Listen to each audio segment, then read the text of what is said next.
Hello and welcome to the Berkshire Football Stories chat podcast with me, Rob Davies, Tom Canning. Hello. Unfortunately, Abby can't join us this week. She's not yet come down from Cloud 9 after Ascot's results of the weekend. But instead, stepping in for the first part of the pod at least, we have the joint managers of Berks County, Ellis Woods and Lee Simpson. Gents, how are you doing? Very well, thanks. Yeah, really good. Cheers. Thanks for having us. No problem at all. And I should actually have caveated that with table-topping Berks County, because after a 3-0 victory against Bedfont last night, Tuesday night, you guys are top of the Combined Counties Division 1. How are you feeling? Hello. Sorry, I've dropped out, but I think it's come back in now. Right. Okay. Lee, how did you feel about last night? Sorry. How did you feel about last night? Was Rob's question. Okay. Yeah, it was positive. It was obviously a good result for us. Boys have been great last few weeks, and yeah, we're happy with the group at the minute and where they're at. It's been really enjoyable. 3-0 win against playoff competing Bedfont. That was pretty impressive, and it sends you top of the table. Well, how are you feeling about the season in general so far?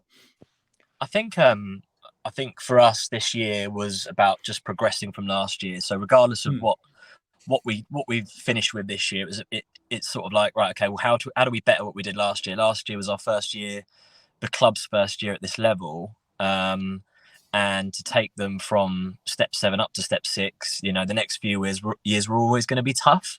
So I think, for me and Sim, I think, he might say differently now, but I think we were both just in the headspace of let's just progress on what we did last year, and how do we do that? And okay, well, we need to look at this, we need to look at that, and there's no magic formula to that. I think it's just a perfect storm of making sure we better what we did last year.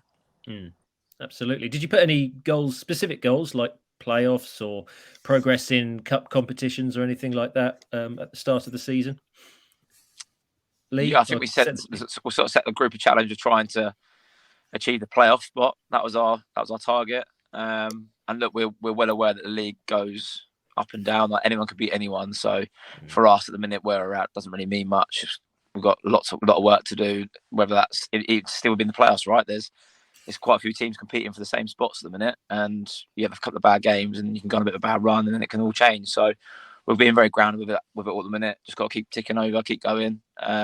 We're on target for the minute for the playoffs, and that's where we want to try and stick to if we can. But there's no real pressure from us to the players because we're Berks County. We've only been there for a couple of seasons, and we're ground sharing at the minute at Binfield, and we're kind of all new to this. So for us, we're just enjoying it and just enjoying the ride, and hopefully the players are in that sort of same mindset at the minute as well. The league in general has been sort of hit by the weather, and lots of clubs are struggling with completing their games. Obviously, one of your main competitors, Sandhurst, are still supposedly have 14 games left to play, although perhaps their game last night might be awarded towards them because the Bagshot pulled out at the last minute. How does that sort of play into your mindset? You've got teams that have still got 12, 14, 10, 9 games to play. You've got 7 to go, so still quite a busy end of season schedule.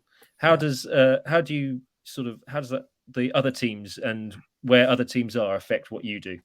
I think what I've sort of set out to sort of say to the players before every game is don't look elsewhere, keep looking up. Like, we've sort of sat around that 5th, 6th position for a little while, and it was right, okay, well, don't worry about what's going on, in and below us, just keep looking up. Can we keep challenging those around us rather than looking at them and fearing them? Can we go and compete with them? And in terms of the fixture schedule, we've prepared for that. Like, we've made some good signings that have come in and made a good impact and helped us because we knew we had so many games. And everyone knows at this level of football, and Simo's already alluded to it, like, things can change so quickly in terms of injuries, availability, and all that sort of stuff. So we've prepared for that. We've done as much as we can. That's simply it. Sim, anything to add? Sorry, I've rambled on. Yeah, I think like last season we had a fairly good Vars run, which put us in a similar situation last year. We had quite a lot of games at the end of the season where we were playing Tuesday, Thursday, Saturday. So I think we learned from that last year ourselves that we need to go and recruit more for the end of the season. It's going to be tough. So you need to make sure you've got a good enough squad to cope with those challenges. And I think we've been like this season, we've been in quite a good space with that. And I think that like, the other teams have got some work to do. I think it's tough for everyone. It's really, it's been bad this year with the weather. I think we probably could have played more games at the start of the year as well. But that's how it is. Everyone's got to try and deal with it, and everyone will be in the same boat at some stage, I'm sure. Absolutely. I've noticed your scheduled match against Langley seems to have been moved. That was going to be a huge game coming up. Out of the remaining fixtures, obviously there's that Langley game. You're scheduled to play away at Sandhurst. Are there any in particular games you're sort of looking ahead and thinking, right, this could be decisive, or is it just each game as it comes? Yeah, I think from my perspective, I think we just have to approach every game in the same way. It sounds so cliche, I know, so cliche. It's just ridiculous, but that's sort of like where we're at with the players as well. Like they're all aware of how important every single game is, and also that any team in this division on their day can hurt you. We've been hurt. We have been hurt this year by teams that on paper a neutral would go, well, you'd fancy Berks to win that one, but we've walked away licking our wounds a little bit. So you can't rest on your laurels in this division. It's tough. It is a tough division. Like it shouldn't go understated that regardless of the level, it's hard. I think as well, it's even more. You can't really go watch a team and plan particularly for any sort of group, just because the availability changes in this level so much. And some players are dual reg, so they might have some players that are playing up and then come back down if they haven't got a game. Like it's quite a hard one to plan for at times as well. So just got to look at yourself and be the best version of your group, and then just see where that takes you. Brilliant. Go on, Tom. You had something to say? It was just quickly. Josh Browne from the Maidenhead Advertiser, our next guest, is here, so I'll just ask this really quickly. But probably a few weeks ago on the podcast, Ellis, I know you listen at least, but I think I probably wrote you off of challenging from the title. I think I definitely said playoffs, but I certainly wrote you off from the title.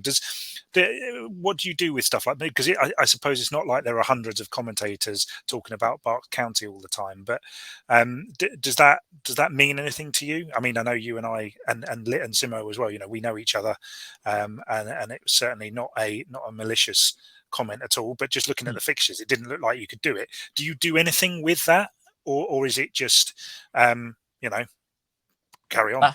That's fuel to us. That's fuel to us. In my opinion, it's a great position to be in. Like being the underdog is lovely. Do you know what I mean?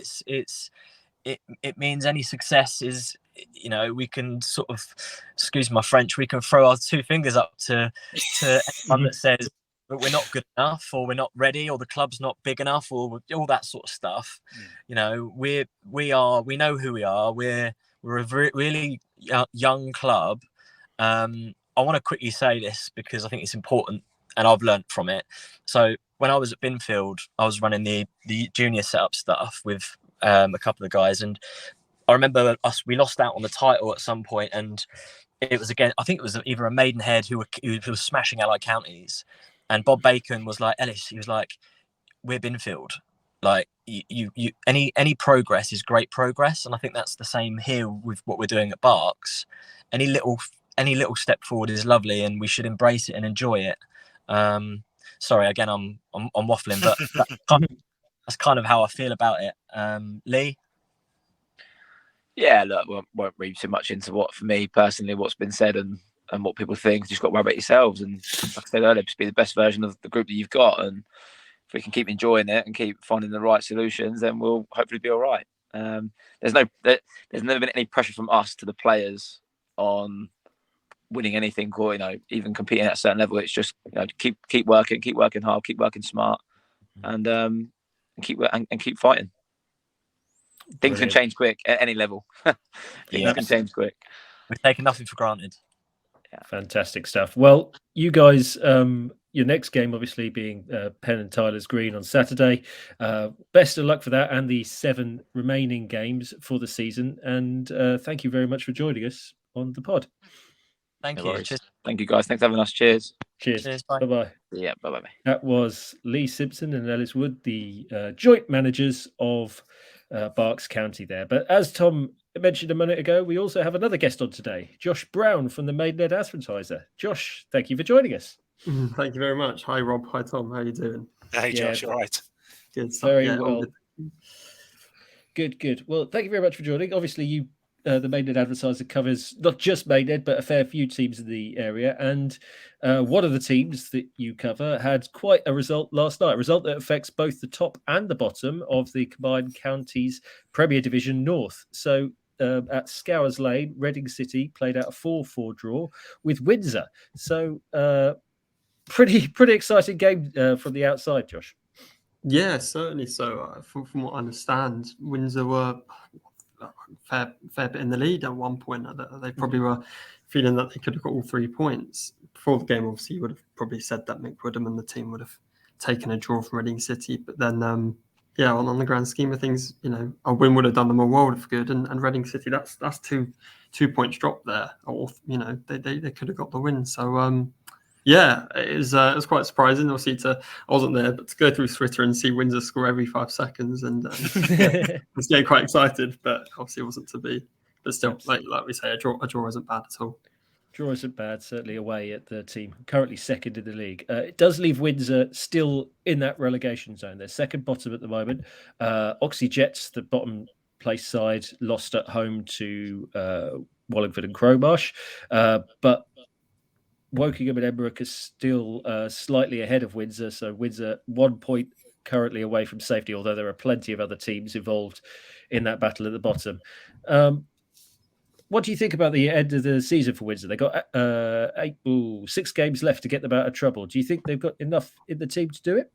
They've sort of. I think they're facing a mixture of teams in those 6 matches, and some would be sort of Penders must wins. You sort of look at the one they've got next, Oxley Jets. That's a big game, a 6-pointer, and then they follow that up with 2 games against Flatwell and Hollyport, who are local teams or local rivals to them. So they should know them quite well, mainly how they play and things like that. So they really should be, going for the win in every single match, really, to pull themselves out of it. Because I know a lot of teams, like I mentioned, Hollyport, they have a fair few games in hand, and they'll want to, capitalise on those. So Windsor should take confidence and encouragement from the recent results, especially last night. But they need to stop conceding these late goals. And that's what's killing them. I mean, I know they've got a young side, and I know it all comes down to experience to manage those final 10 minutes, those 50 minutes, right? But to keep conceding those late goals at the end is really, I don't know if they'll look back at the end of the season and think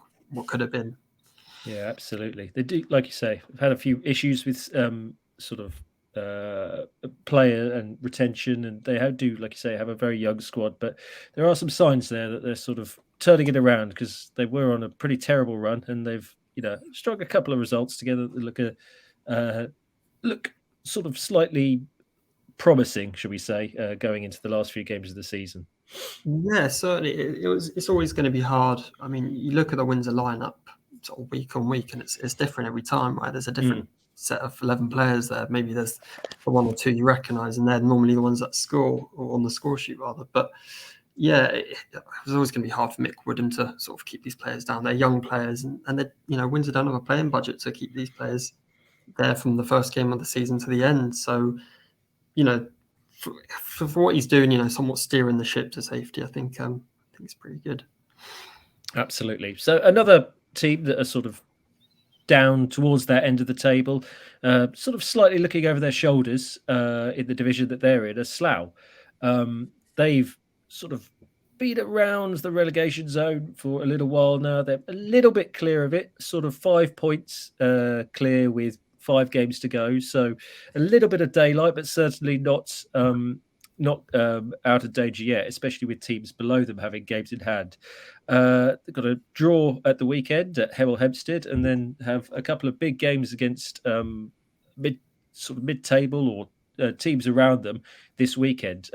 What do you sort of give us an overview of how you think Slough have gone so far this season? Yeah, Slough obviously have had a bit of a transition season, a bit of a roller coaster ride. Scott Davies has done quite a really good job, though, I think, certainly of pulling the team together and really being that sort of, he's had no experience in management before, and you wouldn't be able to tell that, because I feel like they have picked up some great results, and the brand of football they're playing, certainly when I've been to the matches, is, really good standard. I think they've just been, again, another team that do have a few young players, particularly at the back, that may be guilty of a few mistakes, and that's what's turning these wins into a draw or into a loss. Like sort of the weekend, they probably should have won, really, had it not been for maybe a bit of a, I don't know what you call it, at the back, a bit of a mistake at the back, maybe lapse in concentration, I don't know. But I think they've got a great chance to stay up. Like you say, they've got games coming up that are against teams that are around them, and they'll be feeling the pressure as well. They won't particularly go into it thinking a Slough are an easy team to beat. So as long as they can maybe get 2 more wins, 3 more wins, I think they should be pretty safe. Yeah. Do you think that squad, should they survive, do you think that experience would hold up in good stead for next season? Like you say, there's a young squad probably gaining a bit of experience this year, and a new manager, as you mentioned. How do you think that these experiences for this season will hold them will affect them next year, should they stay up? Sorry, I just repeat that last bit. Sorry, I just lost you just for a second. So how will the experiences for this year, for this young squad and young management team, affect Slough or help Slough next year, should they stay up? Yeah, should they stay up, and should they keep hold of these young players they have? I think there's all the foundations there for them to have a successful year next year. We'll see the takeover or the sort of purchase of Slough Town was meant to happen. I don't know what's happening with that at the moment. But yeah, absolutely. And as long as Slough continue to have that blend of young players and experienced heads. I spoke to Lee Togwell this morning, one of Slough's more sort of veteran players, and I think he's going to be instrumental, as long as as well as Scott Davies and Josh Chapman, all these sort of older heads, all these experienced players. I think it's going to do them a world of favours next season. Absolutely, yeah. And one other club we've got to ask you about, it's called the Maidenhead Advertiser, so it'd be remiss of us not to mention Maidenhead with you on the pod here. Another season that looks like it's going to end in survival, not mathematically secure yet, but 10 points clear of the relegation zone. Maidenhead just keep punching above their weight, don't they? Another, like, people might say, oh, it's just mid-table, but for a club like Maidenhead, that is a fantastic result, is it not?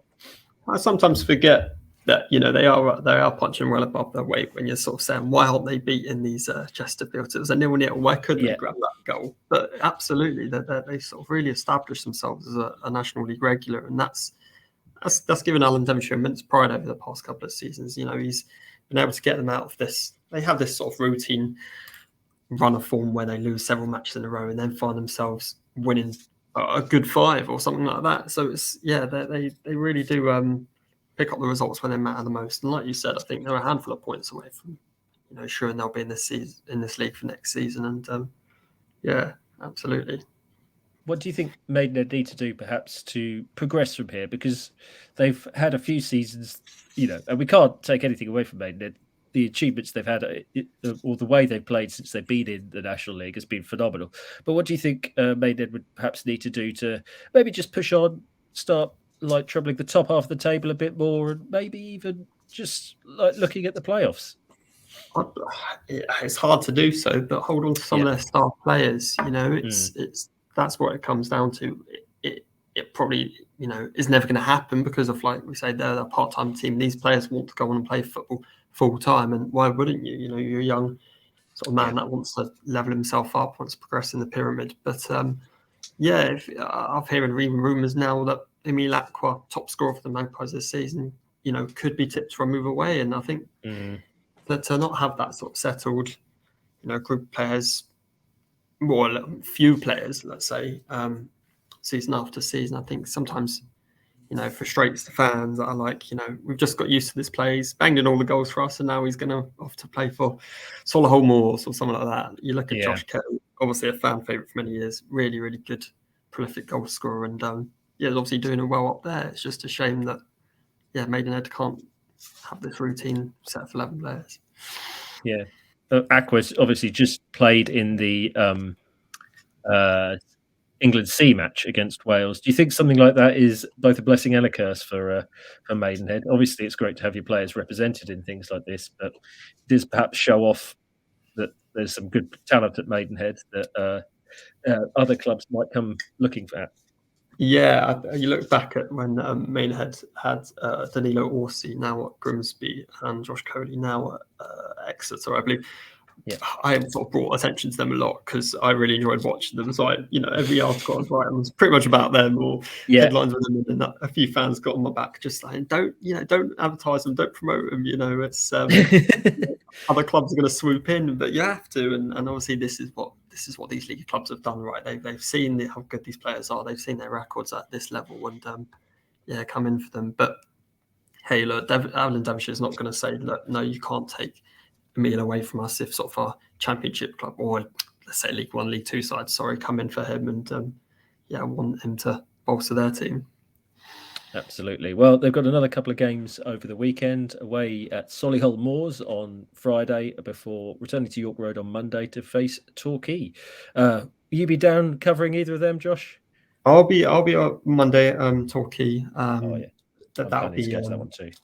Yeah, that should be quite a good game. That's a team that are currently in the bottom four, right? So they may not be targeting that all 3 points. I think Alan Devonshire won't admit it, but I think a win, anything but a win, probably insufficient really. So it's hoping we'll see how they do. Obviously on Friday against Solihull Moors, there could be a change in the lineup. There could be a few knocks picked up. That means it goes with a slightly weaker side or a slightly different side, but we'll see what happens. So what can Maidenhead fans, last question then, what can Maidenhead fans hope for the end of the season? Is it 5 games left they have now? Is it just sort of like take each game as it comes, or should they be hitting, say, a target? Maybe even just trying to get into that top half of the table? Yeah, absolutely. Well, why not? It's what they're 2 points off 50 points, and that's what Alan Devonshire has always targeted. So once they hit that 50-point mark, say if they do get this win on Monday that I'm tipping them to get, then just go for it. Just absolutely try and push up as hard as you can, because all these other teams will be feeling the pressure of trying to stay up or trying to keep themselves in mid-table. So the pressure's on the other teams. Maidenhead should have by then secured their sort of status in the league, and the ball's in the other team's court, I suppose. Fantastic stuff. Well, Josh, thank you very much for joining us and talking all things Berkshire football.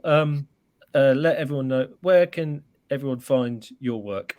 You can find our stories online, obviously at maidenheadadvertiser.co.uk, or you can wait until we're out in physical form in the newspaper, which comes out tomorrow morning, Thursday. Yes. Thursday morning. Good. Well, available in all good news agents in Maidenhead. Brilliant stuff.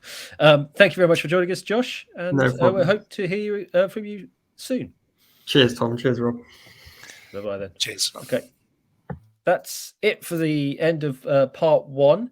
Tom, do you want to take us into the break? And we will speak to you. For those of you listening on the podcast, we will hear from you. Well, we'll be back with you after the ads.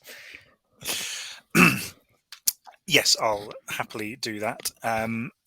Yes, this podcast is supported by the Curious Lounge, who provide training for young people, for older people, for people of a slightly older disposition, looking to either get back into the workforce, build some confidence, bits and pieces, digital skills, all sorts of things like that. It's a really interesting and helpful space. It is also a shared working space, which is based just outside Reading Station, and you should head and have a look at Curious Academy on Google. Go and Google that. We are also sponsored by Ticket Pass. Ticket Pass is the ethical ticketing company. Lots of football clubs in Berkshire use Ticket Pass, including Football in Berkshire. We use them as well. The great thing about Ticket Pass is that obviously there is an admin fee for ticket purchases, but they donate 50% of their admin fee to a charity of your choice. Back to you, Rob. Well, thank you, and welcome back to part 2 of the podcast.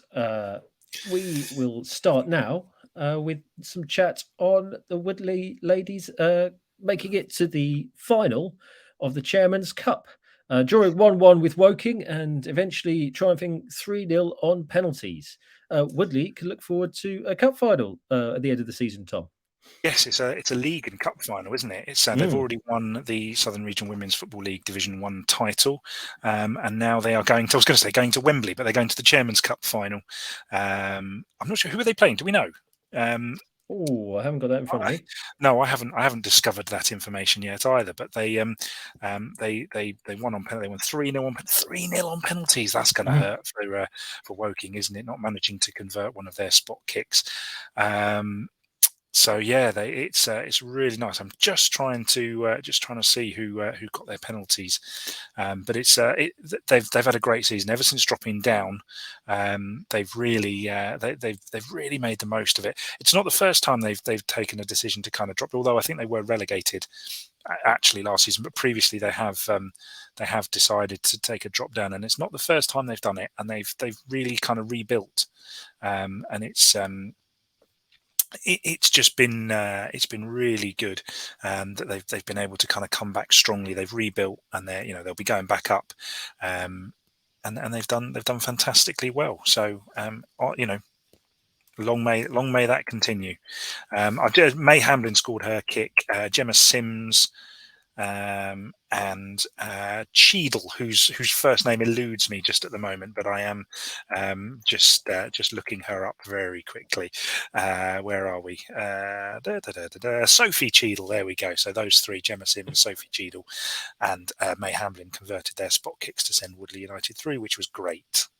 Very good. The other semi-final is being played tonight. Just so you know, it's Abbey Rangers against Eversley and California. So we could have Eversley and California Woodley final, or two sort of Berkshire links there. That would be pretty good. Yeah, like you say, Woodley having a pretty cracking season, already won the league and looking to add a cup to that as well.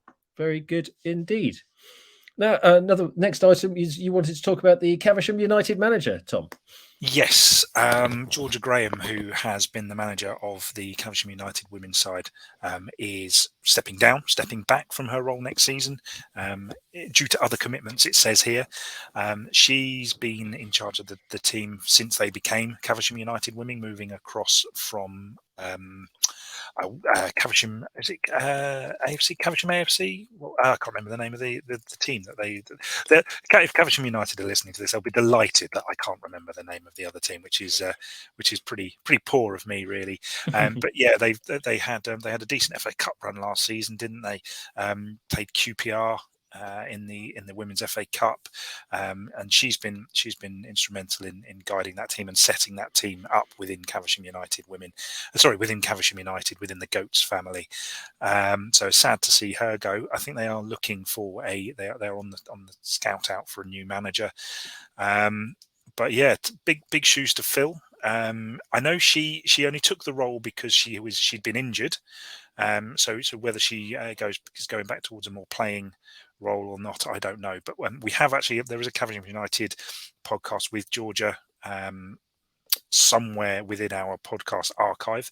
You can just go and look that up on your favourite app. There is one in there with Georgia. It's a really nice one. I believe that's also the podcast where we had the chief goat Paul Gutteridge was on a train, and you, as soon as you realise what those noises in the background were, you did realise he was on a train. So that was fun. That was from quite a while back. That was with Abby. That one was. Very good. Well, you can always check back on all the podcasts Yes. we've done at any point. Plenty of good content there for you to look up. You mentioned Abby there. Obviously, she's not able to join us today, but we will still be able to. Which means we're going to have to do the Reading women's chat. It's probably for the best, isn't it? I don't know if the Reading women results kind of brought Abby down from her high on Saturday. I think I don't know. I think Ascot getting to Wembley probably trumps or any other anything else from the weekend. And for those of you wondering why we haven't mentioned that so far, we did do a special pod on the Ascot semi-final victory in the FA Vars. So that one came out on Monday, so anyone can go back and listen to that. So that's why we haven't focused on Ascot so much in this pod, but we can give a mention to Reading women, who lost to Worcester at the weekend. The result leaves them 2 points off bottom. Only the bottom side gets relegated. It means that Leicester are now only 1 point behind them. Reading are in 10th with Brighton on 10th on 11 points.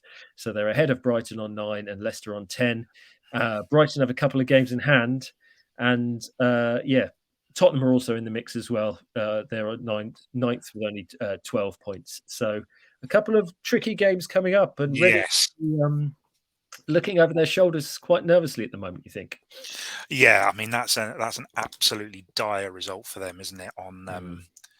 There's no beating around the bush. We spent a few weeks talking about how crucial the games against Brighton and Leicester were going to be, and how important that 6 points would be. Reading would be safe by now if they'd even taken 3 points from one of those games. The fact they've managed 1 point from those two absolutely vital games it's a disaster, isn't it? That I wonder. I do wonder whether maybe we should sort of check ourselves sometimes when we talk about Reading women, because we probably wouldn't talk in these terms about any of our other clubs, partly because they're part-time. Yeah. And it's kind of sort of, for want of a better word, I suppose, it's hobby football, isn't it? It's something you do, something you love doing, and people would say that. But Reading women are in a professional league, and so I feel like we can kind of talk about them a little bit more like you would a pro club. So, but there's no getting away from it. 1 point from those two games is really, really dreadful for the club, and you have to worry now. I mean, they do have Spurs coming up. I think that's the only positive I can take. Next is Everton, Man City, who are in the title race, Aston Villa, who are pretty good, and they've got Spurs, and then they've got Chelsea, the last game of the season. That's where's the points coming from? They've got a couple of weeks off now because of the international break. Yes. Do you think that'll be? I'm not sure if that'll be a good thing or a bad thing, to be honest. Whether you want to sort of galvanise with a couple of weeks of getting back to the training ground. Obviously, your international players are dispersing to wherever they may be playing. And then you do have a big game against Everton because, some might say Everton and Aston Villa are the kind of sides who want to be playing now because they don't really look like they've got any chance of getting into the top four particularly. And they're certainly not going to get relegated. So perhaps they don't have quite as much to play for as some of the other teams in the division. But, they are, like you mentioned, still very good sides. They're up in, 5th and 6th for a reason. So... it's tricky. I don't know. I mean, what we need here is an ex-pro who can come in and tell us what it was like going into the international break. My suspicion is you'd rather go into again, going back to cliches, I suppose, isn't it? But or just things that are obvious. But if you go into an international break with a win, great. But I suppose it's also an opportunity to reset. How many internationals do Reading have? Not a huge amount. They're not their entire. It's not like if you're, it's not like you're Arsenal or Manchester United where your entire, or Man City or Chelsea where your entire first team squad's going to go off on international duty. We're talking. There's a couple of Northern Irish internationals. There's a bit of a Welsh contingent. You've got Belgium and Norway, but your entire team is not decamping to a national camp. So there is possibly an opportunity to work on things or to just have a break and reset. And I don't know. I have no idea the way that to deal with that. So, who knows? So, as we say, it's a break now. Reading aren't playing again until the 23rd of April. So, a little gap from our Reading coverage, but I'm sure as we get closer to that date, we'll start focusing on them again. And Abby will be back to talk about how she feels going forward for these for Reading women. All right. Well, I think we should finish off then with how we always do, like picking up some games for to watch this weekend. We actually have a bank holiday weekend, of course, so there's fixtures on pretty much every day if you want to go and see something. And with all the backlog of fixtures, you could probably get to games on Wednesday, Thursday, Friday, Saturday, Sunday, Monday, and Tuesday if you wanted to. So But Tom, over the course of the weekend, let's pick out a couple of games that sure. you think would be I- worthwhile going to. I think that, I mean, as you say, there's loads. I think if you fancied an away day, I think Bracknell Town down at Swindon Supermarine. That's not a million miles away. I've been to Swindon Supermarine before. It's a nice, tidy little ground. Mhm. It's that's a crucial game for Bracknell. Obviously, we didn't mention them. Bracknell lost on Tuesday night. They've got a lot of games to fit in, but in terms of Bracknell's playoff / title, I think the title that Southern League Premier Division South title is kind of open up for grabs now, isn't it? I think Western have been hauled in, and Truro lost as well at the weekend. So it's a little bit whoever can cobble together a little run. So Bracknell need to come back and bounce back. So I think if you fancied a little away day, getting down to Swindon Supermarine would be a decent one. I must admit, I don't know much about the wider area. Every time we played Swindon Supermarine when I was going home and away with Bracknell, it was always on a weeknight. So so you drive there, you drive home again. So I don't know much about the local area, but certainly that was a nice tidy little ground. But I guess I'd be remiss not to mention on Saturday there's a Hellenic League ground hop around these parts, and I think if I remember rightly, you can take in, if I'm looking at the fixtures, you can take in Mortimer at 11 a.m. on Saturday, Taplow United at 2:15, and then Woodcote at 5:30. So I think that's been planned so that you can get to all three games. So I've just mentioned the Hellenic League ground hop. I think Mortimer are expecting a crowd of around 200, and there is a match day program. But there's loads going on, isn't there? There's Friday night, Saturday, Sunday, and Monday as well. Monday as well, yeah. Maidenhead playing at home at Monday, as we mentioned. And in fact, on Monday, you mentioned Bracknell, so I'll just mention that it would be on Monday at Bottom Meadow. It's the battle of the joint managers as Baker and Underwood bring their Beaconsfield town to face Bracknell Town, obviously managed by Carl Withers and Jamie Dodds. Yes. Jamie McClurg. Jamie McClurg, yeah. Jamie McClurg, yeah. Yes. On Bank Holiday Monday as well, there are in the Isthmian League. Obviously, the leagues always try and get local games on bank holidays. You've got Binfield at home to Marlow, and you've got Thatcham Town at home to Basingstoke Town, and I think that looks like a double set of juicy fixtures if ever anybody was thinking about going. There doesn't seem to be too many women's games this weekend. No, lots of the leagues are starting to finish now. Yeah, finish up. Yeah, so there aren't too many. But to go back to a couple of men's games, sort of my picks, I guess. Josh mentioned Windsor against Oxley Jets on the Saturday. That's a huge 6-pointer. Bottom two sides there. Windsor, anything less than a win for Windsor would be pretty tough. It'd make it, if they lose that one, they're in a bit of trouble. But I'd also highlight Langley as well, a team we didn't mention too much in the chat with the guys from Berks County. But Langley are currently third in the table, and they're playing second place Deportivo Galicia on the Saturday, followed by Sandhurst, the team, despite being in eighth, are the team with the best points per game in the league. And they're playing them on the Monday. So two massive games for Langley there that would also be good to see. The first one is actually away, so away at Deportivo Galicia.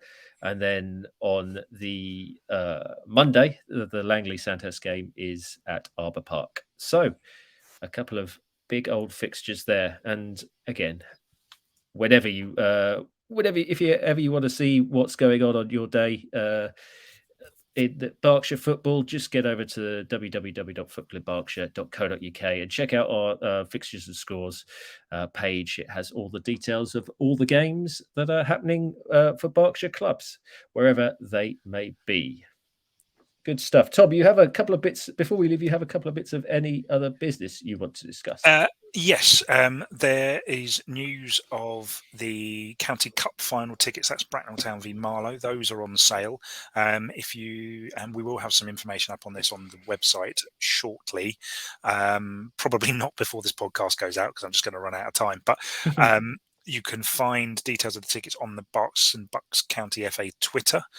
There should be some information on how you can get tickets for that on their website as well. And I believe Ascot have also announced that tickets for the Vars final are going on sale next week. Yes, 12 p.m. Wednesday, the 12th of April. So that is another one to look out for.